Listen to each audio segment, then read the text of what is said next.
ಜೀವಮಾತು. 1 ಕೊರಿಂಥಿಯರಿಗೆ ಬರೆದ ಪತ್ರಿಕೆ 4ನೇ ಅಧ್ಯಾಯ 10ನೇ ವಾಕ್ಯ. ನಾವೊಂದು ಕ್ರಿಸ್ತನ ನಿಮಿತ್ತ ಹುಚ್ಚರಾಗಿದ್ದೇವೆ, ನೀವೋ ಕ್ರಿಸ್ತನಲ್ಲಿ ಬುದ್ಧಿವಂತವರಾಗಿದ್ದೀರಿ. ನೀವು ಕ್ರಿಸ್ತನಲ್ಲಿ ಬುದ್ಧಿವಂತವರಾಗಿದ್ದೀರಿ. ಎಸ್ತರಲು ತನ್ನ ಚಿಕ್ಕಪ್ಪವಾಗಿಯ ಮೊರ್ದೆಕಾಯಿ ಸಾಕುವಾಗ ಅವನ ಮಾತು ಕೇಳಿ ನಡಕೊಂಡಳು, ಬುದ್ಧಿವಂತವಳಾಗಿ ನಡಕೊಂಡಳು.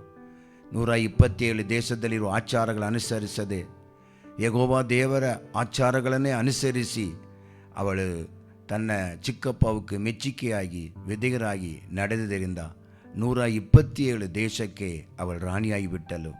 ನೀವು ದೇವರ ಮಾತು ಕೇಳಿ, ಬೋಧಕರ ಮಾತು ಕೇಳಿ, ಸಭೆ ಮಾತುಗಳು ಕೇಳಿ ನೀವು ಜೀವಿಸಿದರೆ ನಿಜವಾಗಿ ದೇವರ ಈ ಲೋಕದಲ್ಲಿ ಉನ್ನತ ಸ್ಥಿತಿಗೆ ಏರುವಂತೆ ಕರ್ತನು ಸಹಾಯ ಮಾಡುವನು. God bless you. ಆಮೆನ್.